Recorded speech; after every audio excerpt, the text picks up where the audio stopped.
Harvey. Harvey. Harvey. Harvey Quaytman. The thing about Harvey Quaytman's work is that it's hard to place. It's always enigmatic. It is and it isn't. It's between. And it's not locked down. We don't know it the second we see it through the side of our eye, like so much art. But that's what attracts me to the work, to keep searching.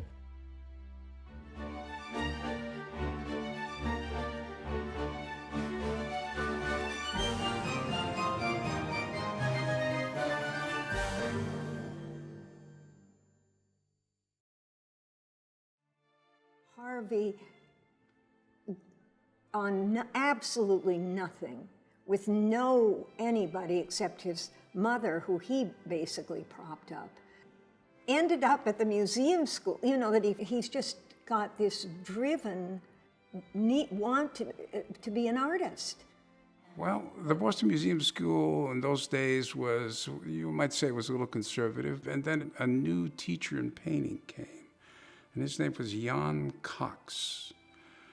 And he was a Belgian and had worked with Alashinsky and the Cobra Group with Oscar Jorn and so forth in Amsterdam and in Brussels and in Copenhagen. And so that brought a new flavor. Harvey was very involved with looking at people like Gorky, de Kooning. Early on, it was a little bit of Soutine even. He liked that heavy paint. There was a kind of tight-knit group of us. Harvey and Al, Murray Reich, Joan Jonas, and me. At the same time, in the art world, Harvey, Al, and were coming, you know, it was the transformation from abstract expressionism. But there was the Frank Stella show at the Fog was like a shock from the blue. We all loved it. As we ended school, the Oddfellows Hall is where he was working. And he had a huge studio in there. And there were all these costumes, collars from big circular things, which he was incorporating into some of the first big swing-shaped canvases. He just crammed with work. He just worked and worked and worked. And he loved to collect objects. He always had arrangements and little setups. He enjoyed experimenting and finding things. And that's something I think had served him all his life. Harvey moved down to New York about a year or two before I did. He just loved the people. He loved, and you know, everything that was happening in the city, which was, you couldn't be at a more exciting time. Everybody pretty much knew everybody else. It was a very small world. And it was just really exciting. Everything was exciting. It was just all about art. There was no money involved, really. There were hardly any galleries. The main gallery, which was an artist co-op, was Park Place. And Paula Cooper was hired to manage it. And then she opened her own gallery. And I managed the gallery. And the year before me, Linda Benglis had that job. I met Harvey in 1965, and he had separated from his wife, and then we started to see each other. We moved in together pretty much around 1966. And across the street from us lived Joan Jonas and Jake Berteau. And in our building, it was Ron Gorchoff, me and Harvey, Bryce and Helen Martin. And so we kind of would just go and have coffee with each other, and it was very easy. I mean, people just kind of came and went in and out of the lofts. It was an era, until the late 70s, there was a great freedom from movements. It was a time of plurality and diversity in terms of the kind of art that people were making. And people were working in different ways without labels. And Harvey was one of those people. So he was unfazed by those cultural maelstroms that happened, whether it was the quietness of the 70s or the, the rush and glamour of the early 80s. He just kept doing his work. Well, Harvey and I were both painters, and we talked about art all the time. One of the people that was very important in the conversations was Ang and the curves, right, the sinuous curves. And we both had become interested in Islamic calligraphy. And you can see why he would be interested in that kind of speed and flow and release, and how that influenced how he thought about just the speed and curve and release of the lines to the other parts of the shape paintings. Everything about those paintings in the early 70s and late 60s were outside of the bounds of what you'd expect. They were non-standard materials, and he was manipulating them into objects, and the objectness was also the surface. The surface was its own object, never mind the structure of the painting.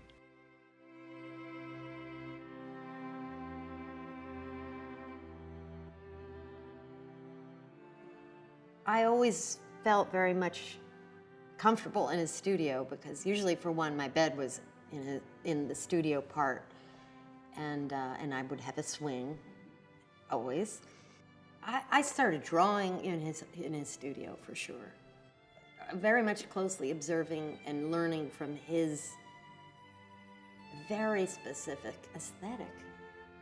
He very much had all these side projects in the studio, like the model building of airplanes that he loved, and also frames and paper and binding and all that kind of thing.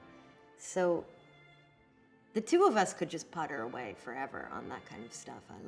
We both really liked that, doing that. His studio was more like a workshop, more than a traditional painter's studio. Of course, it had all the paints and all the materials, but he had carpentry. He made all those things himself. So I remember the saw and all the joiners and all the things that he used to make those eccentric shapes. He would have setups where he would be pouring paint and letting paint dry, letting it crack. He was experimenting scientifically with a lot of chemical stuff. I was a little leery of it, but he said, no, I've got some good sources that say that, this will dry out, this will do this and that.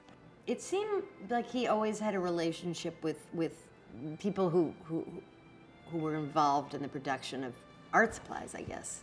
So it was Lenny Bucor, and then there was George Kremer, I call him, was a pigment dealer and manufacturer from Germany who befriended my father and really was a very, very close friend of his for years. It was like a salesman coming through with his wares. And I like pigment just as much as my father liked it. I also have lots of different kinds of pigments. And I have a lot of his old pigments in my studio. Well, Harvey had a kind of funny, odd perversity about colors, like he used gamboge. He really loved that it had that weird transgressiveness, and he would build up a surround of wood and flood the canvas with Roplex, and then he would laboriously float all the dry pigment onto the surface, and it wouldn't sink really. It would partially sink, but it would then combine and kind of mix with what was underneath it holding it. I just remember the way the pigment was aligned and interspersed in the material. It wasn't applied on the surface. It was, in some of the later work, of course it was, but at that time it was embedded, so the whole thing became geological in some way. The only way you were perceiving them was because you were seeing a color through another color. And it slowed down the reading of a painting. I first saw his work at a Whitney Annual in 1969. And I was very captivated by this unusual picture that was hanging between two works by two well-known artists. And I can't remember for the life of me who they were. The originality of the form and this extremely graceful curve just blew me away. I think the curves in the paintings were generated by torque or tension from whatever material was either embedded in the surface or structured with it. So literally the piece of how the wood would curve or the thin piece of plastic would curve was under pressure, would generate a good curve. But the quality of the curve always had to be just so. Like the pipe had to be just the perfect pipe curve. He was working with classical themes, very refined, very particular in terms of how every decision was considered. And particularly in the later work, they become highly classical. The nature of the paintings, because they were physical, and because of the way he used the cruciform and broke it up and created spatial shifts, that semiotic strength of a cross that's so hard to get away from was not as present in the work. He would never make a Malevich painting, but he certainly was interested in the idea of that kind of abstraction that was real. In the cruciform paintings, he worked with the idea of trying to incorporate almost sculpturally the space that the rectangle or the, let's call it the shapes, were on. He wanted to activate the wall. Harvey used movement with rhythm and line that even in the paintings that didn't have overt line, you were pulled to the outside and to the almost choreographed quality of the way the line and the form and the outside frame, which he was very aware of, moved. So I understand how he would be interested in breaking the static, because even in the cruciform paintings, there was a sense of movement in and out of the painting, and the periphery of the painting kept you busy when you look at it. All of Harvey's work never let the piece just rest in any ordinary static position. And if you thought about the one shape and then you thought about the holder of the shape in some sort of gentle balance, but it was still active. It wasn't stable. It wasn't just static. And then you thought about the color choices. They also affected the stasis or non-stasis of the entire painting, which reminds me of us talking about Greek sculptures, Kouros sculptures, because the Kouros is in the act of the potential of movement. I think he's an important painter because he had something original to offer. He broke the mold of the tyranny that minimalism had on abstraction. He showed that there were other ways of moving forward, or of a form of disciplined constructivism, that it wasn't just for the mind, it was for the senses.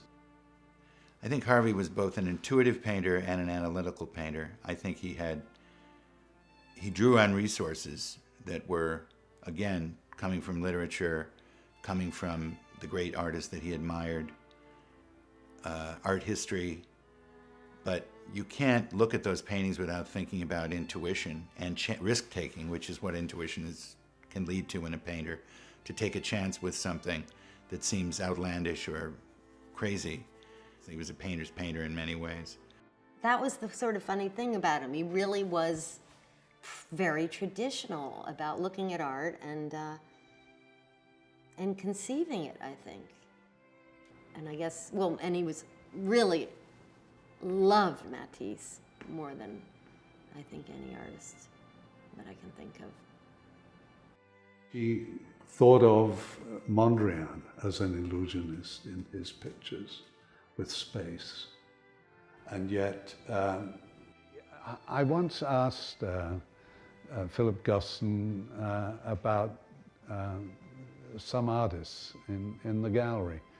He said, the artists I like are Harvey Quaytman and Frank Stella. They interest me because I don't understand them.